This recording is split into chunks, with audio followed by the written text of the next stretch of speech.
Kembali lagi di Belajar Islam. Ramadan bulan pendidikan bagi anak Islam di seluruh dunia.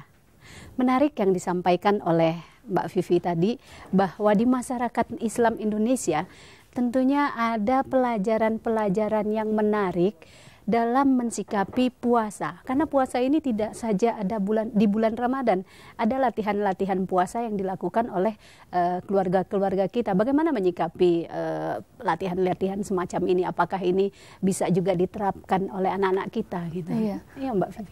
Iya, itulah tadi yang diucapkan sama Mbak Vera, bahwa orang tua menjadi contoh teladan bagi anaknya. Ketika kita tahu bahwa ada banyak puasa sunnah, kita bisa melakukan puasa Senin Kamis misalnya, atau mungkin puasa di tengah bulan. Kemudian juga ada tanggal-tanggal yang dianjurkan untuk berpuasa.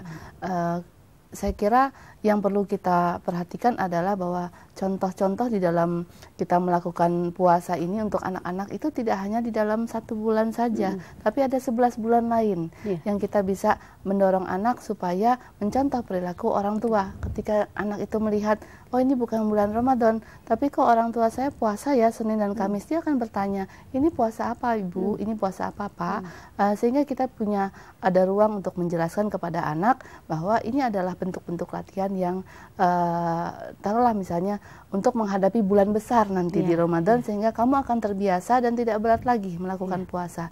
Jadi selain ketika Ramadan, tentunya bulan-bulan lain juga akan bisa menjadi ajang latihan ini. Gitu. Bagaimana kalau melihat yang disampaikan oleh Mbak Vivi, menurut Mbak Vera ini tuntunan yang mudah seperti apa anak-anak ini biar tekun ketika dia memasuki bulan Ramadan dengan contoh-contoh yang disampaikan oleh Mbak Vivi tadi?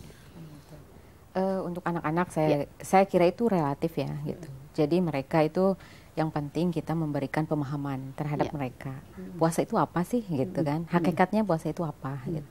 Jadi adapun nanti merealisasikannya, mereka itu punya cara sendiri-sendiri.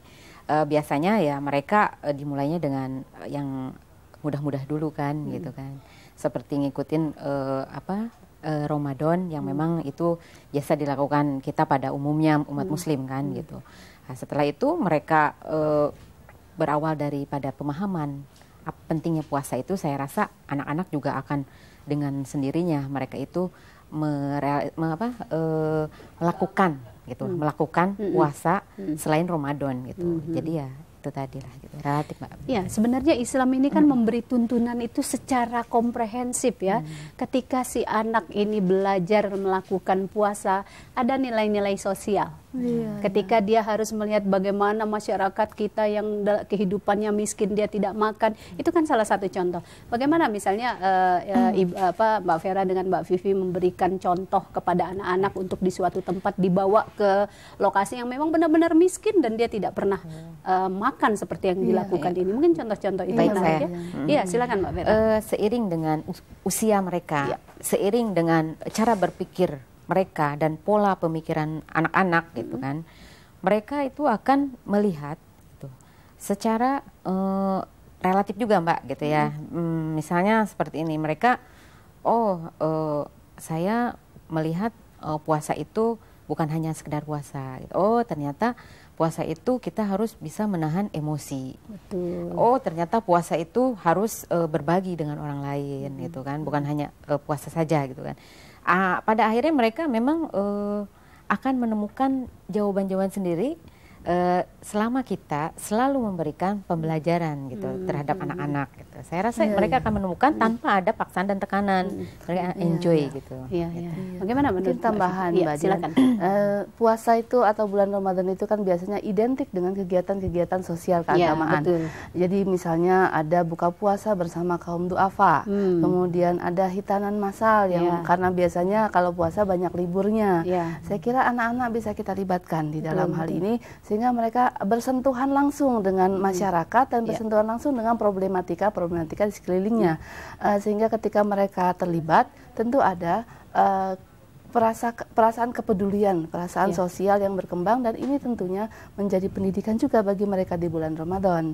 Dan tentunya saya kira hal-hal ini banyak bisa kita temukan di masyarakat dimanapun, karena biasanya masyarakat senang sekali kalau ada pembagian paket-paket Ramadan, buka Ramadan, atau takjil bersama di masjid, itu tentunya anak-anak bisa kita libatkan. Dan yang menarik anak-anak sekolah sekarang ketika dia sekolah masuk pada bulan Ramadan, Betul. itu kan Iya. melatih fisik kan. Betul. Dia belajar juga, kemudian dia lakukan Nggak libur. puasa Olahraga juga, dan malah tidak libur menjelang ya. sore, ya. Ya, ini juga harus diberikan kepada pemahaman kepada anak-anak yang mungkin dulunya dia sekolah biasa, kemudian dia masuk sekolah Islam, Biasa jajan, atau sekarang biasa nggak bisa jajan, jajan. kemudian pada saat sekolah Iya. kan ada yang misalnya pertama kali dia masuk sekolah pas masuk bulan Ramadan. Itu bagaimana? Karena buat mereka itu sesuatu yang Ya. Minggu depan ini baru. kebetulan Ya, ini betul. tahun Gimana? ajaran baru. Betul. Anak-anak juga akan bersekolah. Iya. Kemudian ini awal Ramadan, Betul, minggu depan betul. ini. Saya kira ini menjadi satu hal yang menarik sehingga anak-anak bisa kita siapkan. Kalau misalnya berangkat ada uang jajan, mungkin tidak Dikurangi jatahnya. sekarang jatahnya dikurangi untuk misalnya untuk hal yang Betul, lain, betul. ditabung untuk melakukan sodakoh atau yang lain sebagainya. Saya kira mungkin ini bisa dilakukan sehingga anak-anak siap secara mental maupun secara fisik. Mereka bersekolah tapi tidak mengeluh, menjadikan alasan puasa ini untuk Iya, tidak bersekolah tentu tidak iya. baik. Dan yang menariknya sekarang kegiatan belajar mengajar juga diatur ya, tidak Iya. sampai sore. Dan Iya. ini mungkin bisa juga menjadi masukan kepada dinas pendidikan kita agar juga memperhatikan pola Agar atau kurikulumnya sistem tidak terlalu kurikulum berat, tidak terlalu ya, berat. betul. Baik Ibu, kita tahan sejenak. Pemirsa, jangan kemana-mana, tetaplah di Belajar Islam.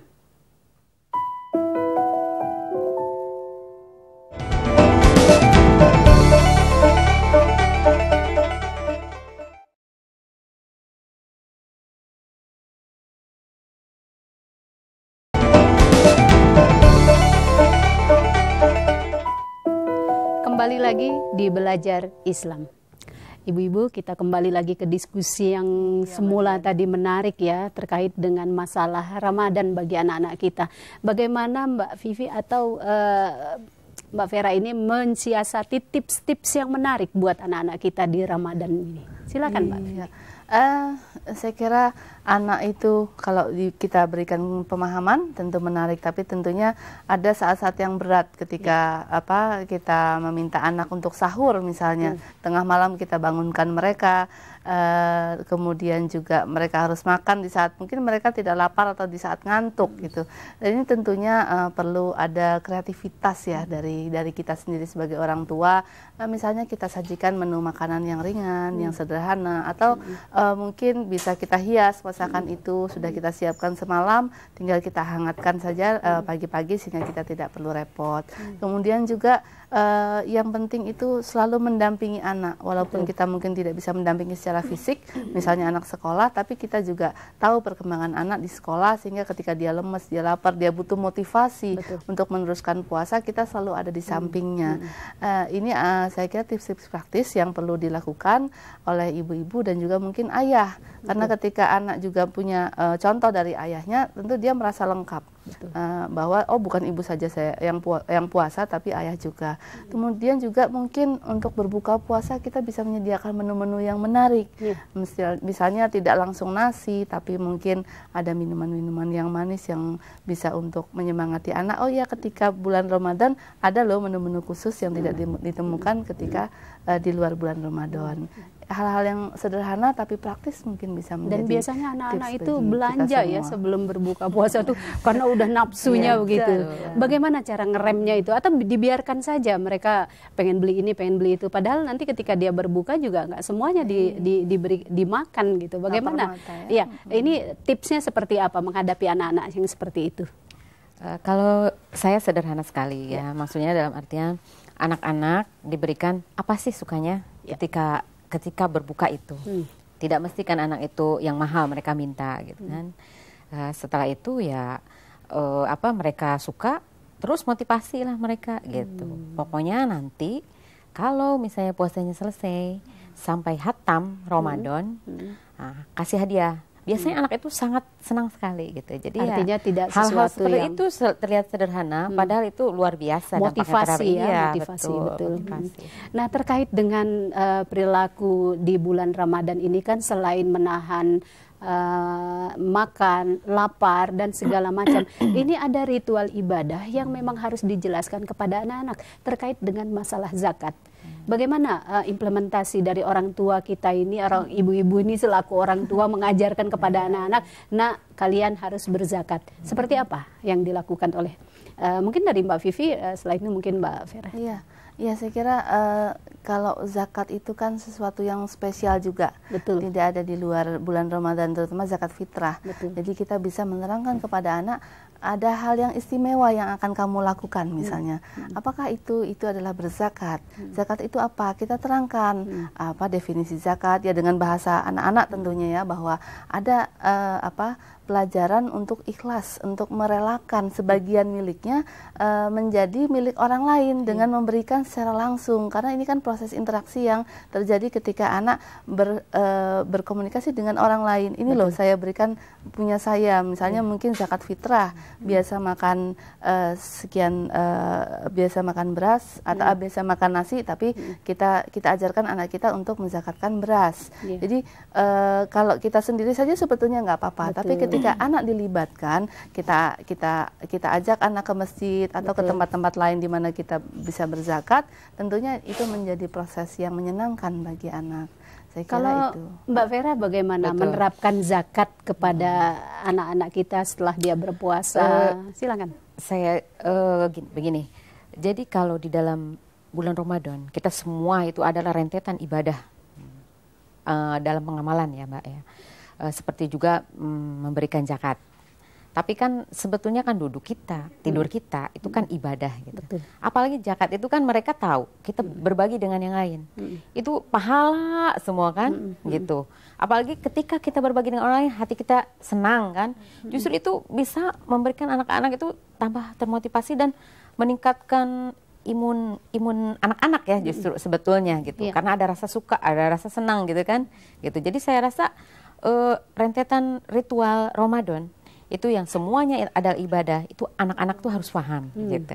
Jadi sebagai orang tua itu tadi, ketika berbagi ya senang, ketika berbagi itu adalah ibadah. Jadi semua apa yang dilaksanakan ketika Ramadan itu adalah ibadah gitu. Dan aturan zakat pun dia harus tahu ya pada saat kapan si manusia ini sudah terkena, dia harus mengeluarkan zakatnya.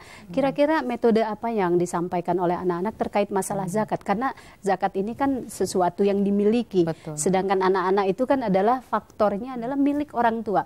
Bagaimana Mbak Vera dengan Mbak Vivi ini menjelaskan posisi dia sebagai anak, tetapi posisi dia juga sebagai orang yang harus mengeluarkan zakat. Seperti apa Ibu definisi seperti ini? Anak-anak kan paham.